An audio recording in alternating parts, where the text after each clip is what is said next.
guys, hello everyone, halo seluruh baik mahasiswa maupun yang sudah lulus tapi masih ingin lagi belajar tentang akuntansi.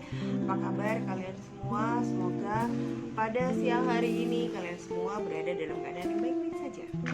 Nah, hari ini saya akan membahas sedikit tentang audit laporan keuangan. Kenapa?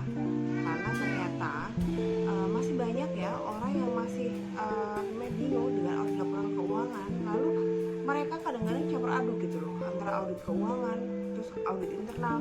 Pokoknya segala jenis audit dipikir sama, padahal secara tujuan saja berbeda. Mungkin kalau untuk tahapan secara umum sama, tapi secara pelaksanaan berbeda juga. Nah, hari ini saya akan membahas dulu terkait dengan audit laporan keuangan.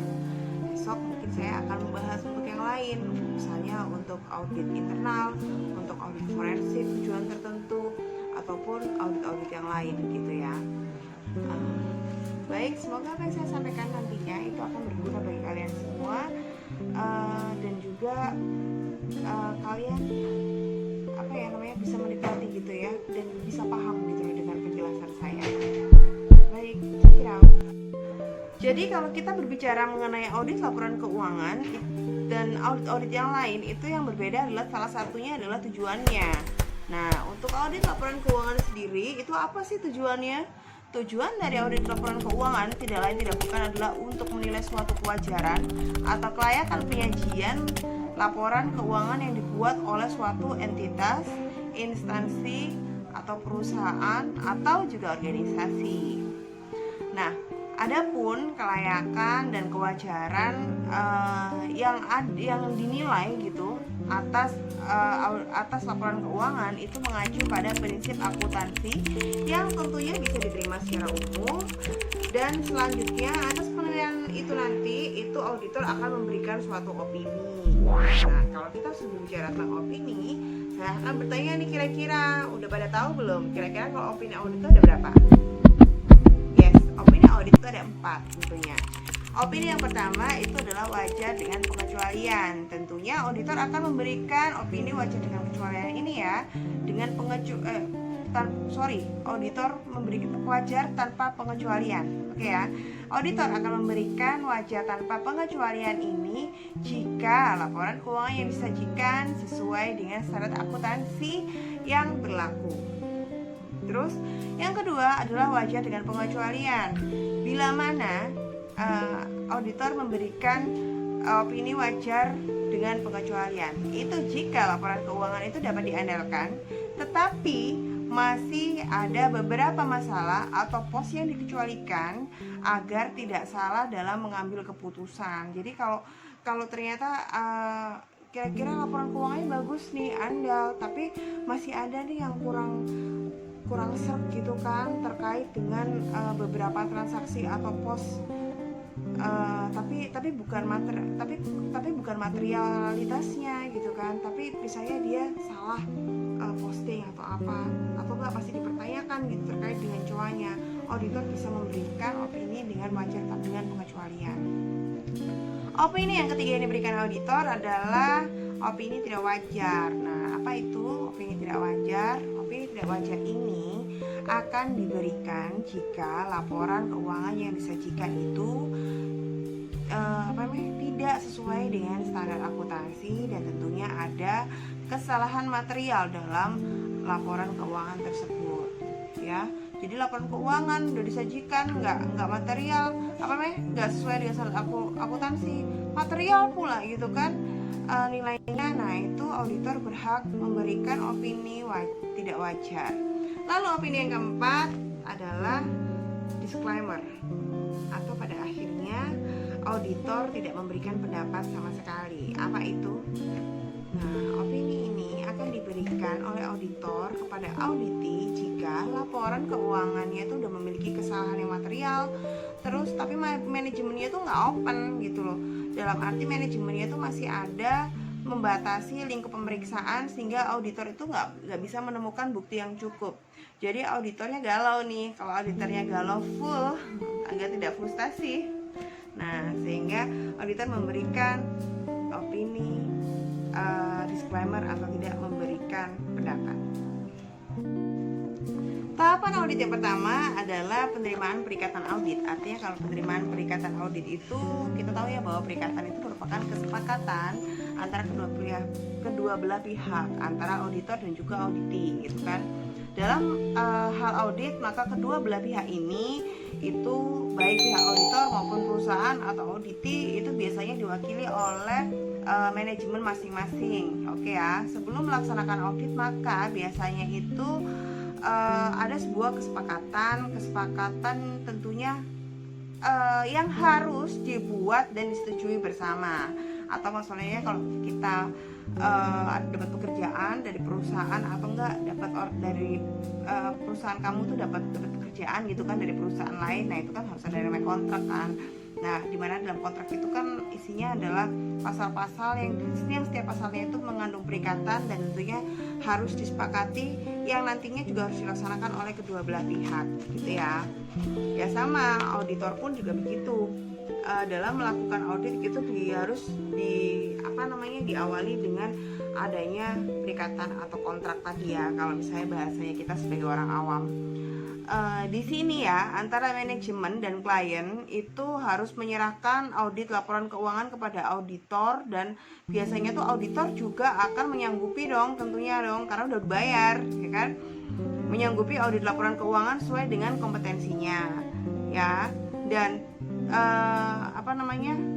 auditi pun juga begitu. Ketika auditor meminta segala kebutuhan dokumen untuk keperluan audit, maka audit pun juga harus memberikan. Itu semua tercantum dalam perikatan audit atau SPK tadi itu ya.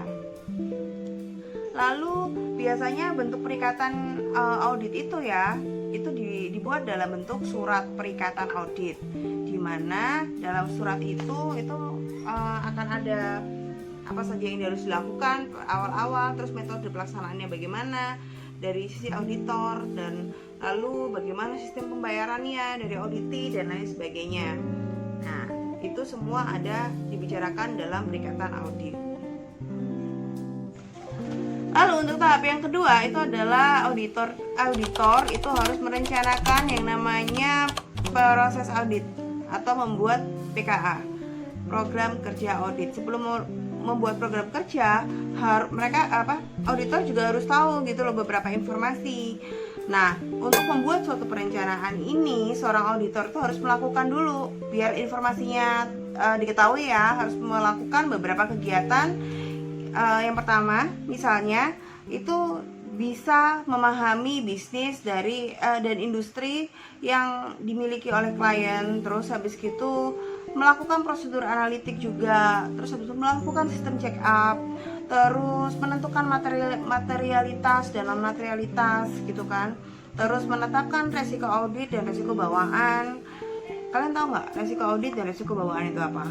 Nah, resiko bawaan itu biasanya resiko yang sudah melekat pada setiap lini bisnis tertentu. Misalnya antara bisnis yang dia kira-kira trading dengan yang forwarding tentunya akan berbeda, ya kan, resiko bawaannya berbeda. Jadi resiko yang sudah melekat pada masing-masing lini bisnis gitu loh. Terus harus memahami struktur pengendalian internalnya bagaimana. Jadi yang ditanyakan misalnya kalau auditor, Bu ada SPI nggak di sini? Selama ini sistem pengendaliannya terhadap penjualan bagaimana? Menggunakan dokumen apa? Misalnya kayak gitu ya. Itu adalah salah satu prosedur yang dilakukan oleh auditor guna melihat baik tidaknya struktur pengendalian internal pada perusahaan yang akan diaudit. Oke ya. Terus barulah auditor dapat mengembangkan rencana audit dan juga program kerja audit, di mana nantinya pada prakteknya itu mungkin tidaklah sesingkat ini, mungkin agak lama. Biasanya bahkan untuk audit pendahuluan itu untuk siswa dan lain sebagainya, untuk menentukan perencanaan audit itu bisa 1 bulan ya. Terus dan dari setiap kegiatan yang dilakukan dalam perencanaan proses audit tersebut biasanya tuh memiliki hal atau bagian lain dari suatu proses audit itu yang harus dikerjakan lagi. Jadi kalau misalnya ternyata aku ternyata masih ada kekurangan nih dalam check up, melakukan check up sistem pada perusahaan, Nah, itu bisa lagi kita lakukan gitu loh. Sehingga rencana audit laporan keuangan pun dibuat dengan benar dan juga tepat. Gitu ya. Tapi itu biasanya bisa sambil jalan gitu, karena kadang-kadang temuan itu ada pada tahap pelaksanaannya gitu dan lain sebagainya gitu ya. Baru yang ketiga adalah pelaksanaan pengujian audit. Nah, pada pelaksanaan pengujian audit ini ya auditor melakukan melaksanakan audit sesuai dengan program kerja audit yang sudah dibuat.